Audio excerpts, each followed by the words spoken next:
বন্ধু তুমি সবার প্রিয়, তুমি সবার সকল চিতে চলে তোমার বিহার।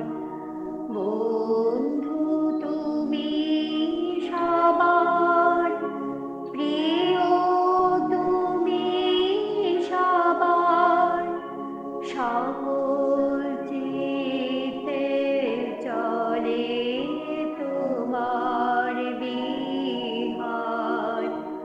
বন্ধু তুমি সবার তোমার উজাড় আলো ঘুচায় সবার কালো। তোমার উজাড় আলো ঘুচায় সবার কালো। ওগো প্রভু তুলনা নাই তোমার। বন্ধু তুমি সবার প্রিয়, তুমি সবার সকল চিতে চলে তোমার বিহার। বন্ধু তুমি সবার। প্রভু, তোমার বাক্য আমার চিত্তের ধ্যান তোমার দৃষ্টিতে গ্রাহ্য হোক। আমেন। প্রিয় শ্রোতা বন্ধুরা, সবাইকে প্রভু যিশুর মধুর নামে আমার এই ছোট্ট অনুষ্ঠানে সুস্বাগতম। আশা করি আমাদের প্রেমময় প্রভু সবাইকে কুশলে রেখেছেন। তাই এই নতুন দিন, নতুন সকালে পিতা ঈশ্বরকে ধন্যবাদ জানাই, আর আমার প্রিয় শ্রোতা বন্ধুদের জানাই সুপ্রভাত। আসুন আমরা আজকের শাস্ত্র পাঠে আসি। আজকের শাস্ত্র পাঠ যোহন লিখিত সুসমাচার 15 অধ্যায় 13 পদ থেকে 15 পদ পর্যন্ত। কেহ যে আপন বন্ধুদের নিমিত্ত নিজ প্রাণ সমর্পণ করে, ইহা অপেক্ষা অসীম প্রেম কাহারও নাই। আমি তোমাদিগকে যাহা কিছু আজ্ঞা দিতেছি, তাহা যদি পালন করো, তবে তোমরা আমার বন্ধু। আমি তোমাদিগকে আর দাস বলি না, কেননা প্রভু কি করেন দাস তাহা জানে না। কিন্তু তোমাদিগকে আমি বন্ধু বলিয়াছি, কারণ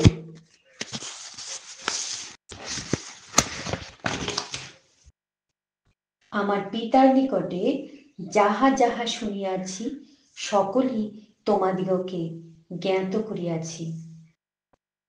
আমেন। ঈশ্বর তার আপন বাক্যে আমাদের প্রত্যেককে আশীর্বাদ করুন। গতকাল আমরা ঈশ্বরের বাক্য থেকেই জেনেছিলাম যিশু হলেন আলো, তিনি হলেন জ্যোতি, তিনি নিজেই বলছেন। আর সেই আলোর সম্মুখে যখন আমরা আসি, তখন আমরা আমাদের মনের অন্ধকার দেখতে পাই, আমাদের পাপ দেখতে পাই, আর তখন আমরা নিজেকে প্রভুর আলোতে আলোকিত করতে পারি, আর সেই অন্ধকার থেকে দূরে সরে যাই। আজকে আমরা দেখছি প্রভু যিশু বলছেন আমাদের তিনি বন্ধু, তিনি আমাদেরকে বন্ধু করে নিয়েছেন। প্রিয় শ্রোতা বন্ধু, আমরা বন্ধুর চাইতে আপন আর কাউকে ভালোবাসতে পারি না, আর কাউকে আপন মনে করতে পারি না, তাই না? যখন আমরা একদম শিশু ছিলাম, তখন সবচেয়ে কাছের বন্ধু ছিলেন আমার মা, তারপর বাবা, তারপর বাড়ির অন্যান্য মেম্বাররা। কিন্তু যখন আমরা একটু বড় হয়ে যাই, যখন আমাদের পড়াশোনার জীবন শুরু হয়, তখন মা বাবার চাইতেও যে সব চাইতে আপন ছিল, সে কে? আমার বন্ধু, যার সঙ্গে সকাল হলেই স্কুলে ছুটে যাব, তার সঙ্গে দেখা হবে, কত গল্প জমিয়ে রাখতাম না সারা সময়ের যা যা ঘটনা ঘটতো, বিশেষ করে যখন বড় ছুটি কাটাতাম সব মনের কথা গিয়ে কাকে বলবো? বন্ধুকে। তো বন্ধুর চাইতে আপন আর কেউ মনে হয় হয় না। সেই যে ছোটবেলা থেকে বন্ধু, আজকে আমার এই বয়স পর্যন্ত কত বন্ধু রয়েছে না? সেই শিশুকালের বন্ধু, তারপর আবার স্টুডেন্ট লাইফ যখন আরেকটু বড় জায়গায় গেল তখন সেই বয়সের বন্ধু, কলেজ লাইফের বন্ধু, বিভিন্ন প্রশিক্ষণে যেখানে যাই সেখানে বন্ধুত্ব হয়, কর্মক্ষেত্রে সমস্ত কলিগদের সঙ্গে কিন্তু সমান সম্পর্ক থাকে না, তাদের মধ্যে কেউ কেউ বন্ধু হয়ে ওঠে, তাই না? আর বিয়ের পর বন্ধুত্ব থাকা উচিত স্বামী স্ত্রীর মধ্যে, তাহলেই আমাদের একটা সুন্দর জীবন তৈরি হতে পারে। আর এখানে প্রভু যীশু স্বয়ং তিনি তার শিষ্যদের বলছেন বন্ধু। আজকে তিনি এই বাক্যের মধ্যে দিয়ে আমাদেরকেও বলছেন। তিনি কি বললেন? যে নিজের বন্ধুর জন্য প্রাণ সঁপে দেয় তার চেয়ে অধিক প্রেম আর কেউ করতে পারে না। এমন বন্ধু আমরা কি দেখেছি? হয়তো খুব কম। কেউ হয়তো কোনো বন্ধু বিপদে পড়েছে, ছুটে গেল, সেটা খুব কম। কিন্তু আমাদের প্রেমময় প্রভু তিনি কেমন? তার মতো বন্ধু কেউ নেই প্রিয়। তিনি আমাদের জন্যে নিজের মূল্যবান রক্ত দিলেন, তিনি প্রাণ সঁপে দিলেন ক্রুশে, তিনি আমাদের পাপ থেকে মুক্তি দিয়েছে। তার চেয়ে অধিক প্রেম আমাদেরকে কেউ করতে পারেনি। প্রভুর মতো এমন ভালোবাসা আর কি বেসেছে? এমন বন্ধু আর কে আছে? তিনি এমন বন্ধু যিনি আমাদেরকে বন্ধু করে নিয়েছেন। তবে কখন? তখনই বন্ধু করে নেবেন। তিনি কি বলছেন? আমি যা কিছু আজ্ঞা দিই তা যদি তোমরা পালন করো তবে তোমরা আমার বন্ধু। আচ্ছা, প্রভু আমাদেরকে কি কি আজ্ঞা দিয়েছেন আমাদেরকে মনে আছে? তিনি আমাদেরকে বলছেন তোমরা পরস্পর প্রেম করো, আমরা যেন একে অপরকে ভালোবাসি। কেমন ভালোবাসা? নিজের মতো, বলছে তোমার প্রতিবেশীকে আপনার মতো প্রেম করো। আমরা কি করতে পেরেছি প্রিয়? যদি আমরা পারি বন্ধু, যদি আমার আশপাশের মানুষজনকে নিজের মতো করে ভালোবাসতে পারি, সে কেমন ভালোবাসা? যদি আমরা দয়ালু সমরীয় গল্প শুনি, আমরা পরবর্তীতে শুনবো। দয়ালু সমরী কি করেছিলেন? তার অনেক তাড়া ছিল, ব্যবসায় যাচ্ছিলেন, তাই না? তিনি দয়ালু সমরী কোথাও যাচ্ছিলেন, তিনি বিপদে পড়ে গেলেন। তারপর কি হলো? তিনি যখন বিপদে পড়লেন, শত্রু তারা আক্রান্ত হলেন, মাটিতে পড়ে আছেন এক লোক দেখলেন, তখন সেই দয়ালু সমরী কি করলেন? তার আগে যাজক লেবীয় সবাই সেই সেই ক্ষতবিক্ষত মানুষটার পাশ দিয়ে চলে গেল, যিনি শত্রুতে তারা আক্রান্ত হয়েছেন তাদের পাশ দিয়ে চলে গেল। কিন্তু সেই দয়ালু সমরীও, কেন তার নাম দয়ালু সমরী হলো? তার যতই ব্যস্ততা থাক তিনি থামলেন, থেমে এসে যে মানুষটি আহত হয়েছেন, যার রক্ত পড়ছে, তাকে তুলে নিয়ে তিনি একটা সরাইখানা, অর্থাৎ যেখানে ডাক্তার ছিল, যেখানে মানুষ থাকতেও পারে, চিকিৎসা হয়, সেখানে চিকিৎসকের কাছে নিয়ে গিয়ে তার শুশ্রূষার ভার সেই চিকিৎসকের উপরে দিলেন, তাই না? তার আগে তার দ্বারা যতটুকু সম্ভব ক্ষতস্থান বেঁধে দেওয়া, তেল দেওয়া, হ্যাঁ, সমস্ত করলেন। তো এইরকম বন্ধু হতে হবে আমাদেরকে, তাই না? আমরা প্রাণ না দিতে পারি, কিন্তু বন্ধুর বিপদে বন্ধুর পাশে দাঁড়াতে পারি। প্রেমময় প্রভু কিন্তু আমাদের জন্য প্রাণ দিয়েছেন। আর তিনি কি বলছেন? তোমরা যদি আমার আজ্ঞা পালন করো। এই প্রভু যিশু আর কি আজ্ঞা দিয়েছিলেন? আমরা যদি সমস্ত মন, প্রাণ আর শক্তি দিয়ে আমাদের ঈশ্বরকে প্রেম করি, তবেই হবে আমাদের প্রভুর আজ্ঞা পালন করা। আর আমরা যদি আমাদের আশপাশের মানুষজনকে নিজের মতো ভালোবাসি, তবেই হবে প্রভুর আজ্ঞা পালন করা। নিজের মতো ভালোবাসতে কি পারবো? আমরা চেষ্টা করব, তবেই প্রভু যীশু আমাদেরকে বন্ধু করে নেবেন। আমরা পুরাতন নিয়ম দেখি, পুরাতন নিয়মে আব্রাহামের বন্ধু ছিলেন ঈশ্বর, সবসময় আব্রাহামের পাশে থাকতেন। হনক তার বন্ধু ছিলেন ঈশ্বর। কেন বলুন তো? হনক সবসময় ঈশ্বরের সাথে গমনাগমন করতেন, আর হনক কিন্তু এভাবেই একদিন ঈশ্বরের সাথে লীন হয়ে গেলেন, মিলিত হলেন। তাহলে হনক নিশ্চয়ই ঈশ্বরের সঙ্গে নিশ্চয়ই তার বন্ধুত্ব ছিল, তাই না? অনেক বন্ধুত্ব আমরা পুরাতন নিয়মে দেখি। ইয়বের 3 বন্ধু, ইয়ব যখন বিপদে পড়লেন তারা ছুটে এলেন, কিন্তু তারা ইয়বকেই দোষারোপ করলেন। সান্ত্বনার বাক্য দেওয়ার চেয়ে বেশি তারা তাকে দোষারোপ করলেন। এইরকম বন্ধু হলে চলবে না বন্ধু। আমাদেরকে হতে হবে জোনাথনের মতো বন্ধু। তিনি দায়দের বন্ধু ছিলেন, তিনি কিন্তু দায়দের পাশে ছিলেন এবং দূর থেকে সর্বতোভাবে তার বাবার বিরুদ্ধে গিয়ে কিন্তু তিনি দায়দকে সুরক্ষা করেছিলেন, দায়দকে সবসময় পরামর্শ দিতেন। তো জোনাথন আর দায়দের যে বন্ধুত্ব ছিল সেটা ছিল একটা সুন্দর বন্ধুত্ব। আর আমাদেরও এইরকমই বন্ধু চাই। তিনি হলেন আমাদের প্রভু যিশু। প্রভু যিশু কি বলছেন? তোমাদেরকে আমি আর দাস বলি না। তার কারণ প্রভু কি করে দাস তা জানে না, কিন্তু তোমাদেরকে আমি বন্ধু বলি, তার কারণ আমার পিতার কাছে আমি যা যা শুনেছি সবই তোমাদেরকে জানিয়েছি, জ্ঞাত করেছি, অর্থাৎ জানিয়েছি। তাই আমরা কাকে জানাই মনের সব কথা? আমার জানা সমস্ত কথা বন্ধুকে। তাই প্রভু যিশু তার শিষ্যদের বলছেন, তোমরা আমার দাস নও, তোমরা আমার বন্ধু। কারণ আমার যা যা কথা ছিল, আমি যা যা ঈশ্বরের কাছ থেকে জেনেছি সবই তোমাদের জানিয়েছি। প্রভু যিশু এমন বন্ধু, তার মতো বন্ধু আর কেউ নাই। তিনি আমাদের পাপের ক্ষমা করেন, তিনি আমাদের প্রার্থনা শোনেন, আমাদের প্রার্থনার উত্তর দেন। প্রেমময় প্রেমময় প্রভু, প্রিয় বন্ধু প্রভু যিশু, তিনি যেন আমাদের বন্ধু হয়। আমরা এইভাবে জীবনযাপন করি। প্রভু যিশুকে বন্ধু হলে আমাদেরকে যা করতে হবে, তার সমস্ত আজ্ঞা পালন করতে হবে। কি কি আজ্ঞা আমরা শুনলাম? তা আমরা যেন কোনো রকম মিথ্যা কথা না বলি, যেন অসৎ পথে না চলি, ঈশ্বর যা পছন্দ করেন না তেমন কাজ যেন না করি। আমরা যেন প্রভু যিশুর বাধ্য হই, তবেই তিনি আমাদেরকে বন্ধু করে নেবেন। তিনি সেই লাইনটা আমরা আবার শুনি,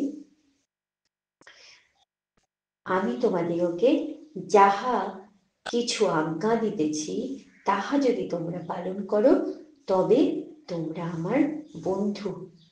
এই বাক্য আমাদের পাথেয় হোক। প্রিয় বন্ধু, আমরা যেন আমাদের প্রভু যিশুর আজ্ঞা পালন করতে পারি, তবেই আমরা তার বন্ধু হতে পারবো। আর তার আজ্ঞা পালন করার জন্য আমাদের যে শক্তি প্রয়োজন, যে দক্ষতা প্রয়োজন, তার জন্য আমাদের ঈশ্বরের কাছে প্রার্থনা করতে হবে। তিনি যদি সাহায্য করেন, আমরা নিশ্চয়ই তার বাধ্য হতে পারবো, তাই না? আর যখন আমরা তার বাধ্য হব, তখনই তার আজ্ঞা পালন করব, আর তখনই আমরা প্রভুর সাথে বন্ধুত্বের সম্পর্ক গড়ে তুলতে পারবো। এমন হয় না কি বন্ধু, আমাদের এমন অনেক মনের কথা যা হয়তো কাউকে বলতে পারি না, এমন অনেক কঠিন কঠিন সমস্যায় জড়িয়ে পড়ি যা হয়তো বড় লজ্জার, কারোর কাছে বলা যায় না, হয়তো নিজের পরিবারের কাছেও বলা যায় না। তখন আমরা কি করি? আমরা ঈশ্বরের চরণে বলি, তার কাছে কাঁদি, তার কাছে স্বীকার করি, আর তিনি আমাদের ক্ষমা করেন আর আমাদের সমস্যা থেকে মুক্তি দেন। জীবনে এমন অনেক কিছু হয় যা কারোর কাছে বলা যায় না, কিন্তু আপনি যখন ঈশ্বরের কাছে বলবেন তখন শান্তি পাবেন। প্রভুর কাছে বলবেন, প্রভু আপনার কথা শুনবেন আর আপনাকে ক্ষমা করবেন আর সমস্যা থেকে মুক্তি দেবেন। অনেক রকম সমস্যা ঘটে যায়, হয়তো নিজের জ্ঞানে কিংবা অজ্ঞানে, কিন্তু সমস্ত সমস্ত কথা তাকে বলুন, তার মতো বন্ধু আর কেউ নেই। ছোটবেলায় একটা গান শিখেছিলাম সানডে স্কুলে, যিশু বন্ধু আমার সঙ্গী আমার, আমার জীবন সাথী, সুখেতে সান্ত্বনা দেন ছেড়ে কভু জান্নাতে নেই, যিশু বন্ধু আমার। Hallelujah, hallelujah, hallelujah, hallelujah. ধন্যবাদ, ধন্যবাদ, ধন্যবাদ। প্রেমময় পীত স্বর্গের জীবন্ত ঈশ্বর, তোমাকে শ্রদ্ধা ভক্তি প্রণাম জানাই প্রভু। তুই বলেছ তোমরা আমার বন্ধু। কখন হব প্রভু? তুমি তাও বলে দিয়েছ, যদি তোমার আজ্ঞা পালন করি তবেই আমরা তোমার বন্ধু হতে পারি, তুমি আমাদের বন্ধু হতে পারো। প্রেমময় পিত, আমাদেরকে সাহায্য করো প্রভু, আমরা যেন তোমার সঙ্গে সেই বন্ধুত্বের সম্পর্ক গড়ে তুলতে পারি প্রভু। তুমি বন্ধু, তুমি সঙ্গী প্রভু। আমাদের যখন কষ্ট হয়, যখন ব্যথা পাই, যখন কোনো সমস্যার মধ্যে পড়ি, যখন কঠিন অসুস্থতায় জড়িয়ে পড়ি, হয়তো এমন অসুস্থতা কারোর সঙ্গে শেয়ার করা যায় না, হয়তো এমন সমস্যা কারোর কাছে বলা যায় না, হয়তো এমন কোনো পাপ করেছি যা কেউ জানলে বড় লজ্জার, কিন্তু তোমার কাছে বলা যায় প্রভু, কারণ তুমি তো কাউকে বলো না। তুমি তো প্রভু আমাদেরকে দোষারোপ করো না, বরং ক্ষমা করো, এবং তুমি আমাদেরকে পথ দেখিয়ে থাকো। তাই প্রীত, তোমার মতো বন্ধু আর কেউ হতে পারে না। তুমি আমাদের বন্ধু হও, আমাদের সঙ্গী হও প্রভু, আমাদের গাইড করো, লিড করো, হেল্প করো প্রভু। আমাদের সমস্ত অযোগ্যতা, সমস্ত মলিনতা ক্ষমা করে দাও, সূচি করে দাও তোমার পবিত্র রক্তে প্রভু। আমরা যেন তোমার রক্তে ধৌত হয়ে একটা নির্মল জীবন কাটাতে পারি, আমরা যেন তোমার বাধ্য হতে পারি, যেন তোমার আজ্ঞা পালন করতে পারি প্রভু। তুমি আমাদেরকে সাহায্য করো। এই নূতন দিন, নূতন সকাল তুমি দান করেছো প্রভু, যা হয়তো অনেকেই পায়নি, কিন্তু তোমার কৃপায় আমরা পেয়েছি এবং বেঁচে রয়েছি, তাই ধন্যবাদ জানাই। তোমার পবিত্র নামের ধন্যবাদ করি প্রীত। ধন্যবাদ ও গৌরব ও জ্ঞান ও প্রশংসা ও সমাদর ও পরাক্রম ও শক্তি যুগ পর্যায় যুগে যুগে আমাদের ঈশ্বরের প্রতিবদ্ধক প্রেমময় প্রীত। প্রার্থনা করি যে সুন্দর বাক্য তুমি দিলে, যা আমি ভাবছিলাম আজকে কোন কথা আলোচনা করব, কোন বাক্য পাঠ করব আমার শ্রোতা বন্ধুদের সঙ্গে, কোন বাক্য নিয়ে আলোচনা করব, তা তুমি খুঁজে দিয়েছো। Thank you Lord. তোমার মতো মহান বন্ধু আর কেউ নেই প্রভু গো, প্রেমময় প্রভু। তাই তোমার কাছে প্রার্থনা করি আমাদের যে ছাত্রছাত্রীরা, ছোট্ট ছোট্ট ছেলেমেয়েরা রয়েছে, এরা যেন সঠিক বন্ধু যেন নির্বাচন করতে পারে প্রভু। তা সে জাগতিক বন্ধু হোক, চাই আত্মিক বন্ধু হোক প্রভু, ওরা যেন তোমাকে মনোনীত করতে পারে। ওরা যেন যাদের সঙ্গে চলাফেরা করে, তাদের মধ্যে যাদের সঙ্গে মেলামেশা উচিত তাদের সঙ্গেই যেন মেলামেশা করে।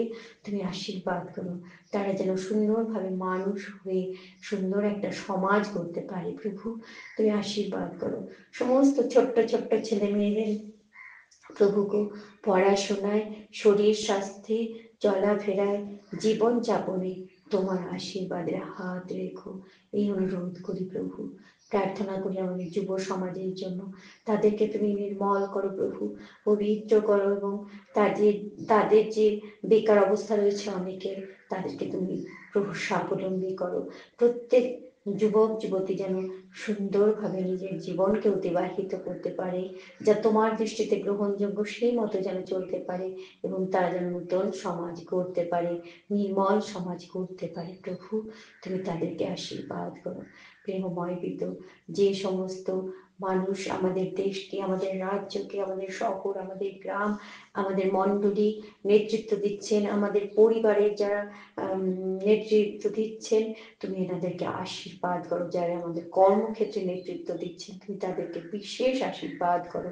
এনারা যেন নিষ্ঠার সঙ্গে নিজের দায়িত্ব পালন করেন, যেন তোমার কাছে জ্ঞান লাভ করে সেই জ্ঞানের দ্বারা সুন্দরভাবে নিজের কাজ পরিচালিত করেন।